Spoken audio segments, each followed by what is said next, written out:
Hello hi, நீங்கள் பார்த்துருக்க தேவா fashion. நான் சரண்யா. இன்றைக்கி நம்ம வீடியோவில் என்ன பார்க்க போகிறோம்னு பார்த்தீங்கன்னா, எல்லாத்துக்குமே 35 ஆனதுக்கு பிறகு நம்ம ரொம்ப ஏஜ்டாக தெரிவோமோ அப்படிங்கிற ஃபீல் கண்டிப்பாக எல்லாத்துக்குமே இருக்கும். அந்த மாதிரி நம்ம 35க்கு அப்புறமாவும் ஏஜ் ஆன மாதிரி தெரியக்கூடாது அப்படின்னா நம்ம சில விஷயத்தை ஃபாலோ பண்ணணும். அது என்னலாம் அப்படின்னு சொல்லி நம்ம இந்த வீடியோவில் பார்க்கலாம். ஃபஸ்ட்டு விஷயம் நம்மளோட ஹேர் ஸ்டைல் தாங்க நம்ம முகத்தை அழகாக கட்டுறதுக்கு ரொம்ப முக்கியமானது. ஹேர் ஸ்டைல் தான். நிறைய பேர் போனி டெயில் ரொம்ப லோயராக போடுவீங்க. அந்த மாதிரி இருக்கிறவங்க எல்லோரும் ஹை போனி டெயில் போட்டு பனானா கிளிப் மாட்டுறது இந்த மாதிரி ஸ்டைல் பண்ணும்போது ரொம்ப யங்காக தெரியும். அப்புறமா இன்னும் முக்கியமான ஒரு விஷயம் லூஸ் ஹேர் போடும்போது பார்ட்டேஷன் சென்டரில் எடுத்தால் நல்லா இருக்காது. அதே இது சைட் வியூவில் எடுக்கும் போது சாரீனாலும் சரி சுடிதார்னாலும் சரி அந்த மாதிரி சென்டர் நம்ம ப்ரிப்பேர் பண்ணுறதோட சைடில் பார்ட்டேஷன் பண்ணுறது ரொம்பவே அருமையாக இருக்கும். நம்ம அடுத்து பார்க்கக்கூடியது focus on your facial appearance.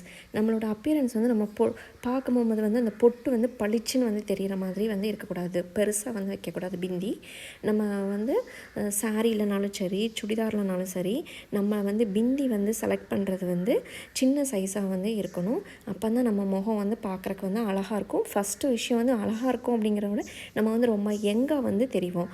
பெரிய பொட்டு வைக்க வைக்க நம்ம ரொம்ப ஓல்டாக தெரியறதுக்குள்ள வாய்ப்பு அதிகமாக இருக்குது.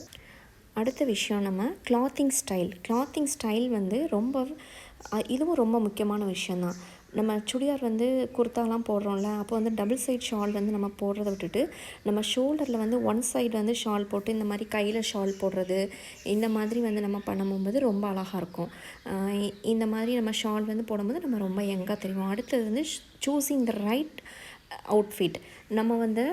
நம்ம அவுட்ஃபிட் எப்படி இருக்கணும் அப்படின்னு சொன்னால் ரொம்ப லோயர் நெக்காக இருக்கக்கூடாது. க்ளோஸ்ட் நெக்காக இருக்கணும். சின்ன நெக்காக போடுறது, அப்புறம் வி டைப் நெக் போடுறது அந்த மாதிரி நம்ம போடும்போது நம்மளோட ஏஜ் ரொம்ப தெரியாது. முக்கியமாக காலர் டைப் அந்த மாதிரி நம்ம குர்த்தாவோ சுடிதாரோ ப்ரிப்பேர் பண்ணி ஒன் சைட் ஷால் போடும்போது நம்ம ரொம்ப யங்காக தெரியும். இந்த மாதிரி ஸ்டைலை நம்ம ஃபாலோ பண்ணுறதுனால நம்ம ரொம்ப யங்காக தெரியும். அது மட்டும் இல்லாமல் ரொம்ப நாகரிகமாகவும் இருக்கும், ரொம்ப ஸ்டைலாகவும் இருக்கும்.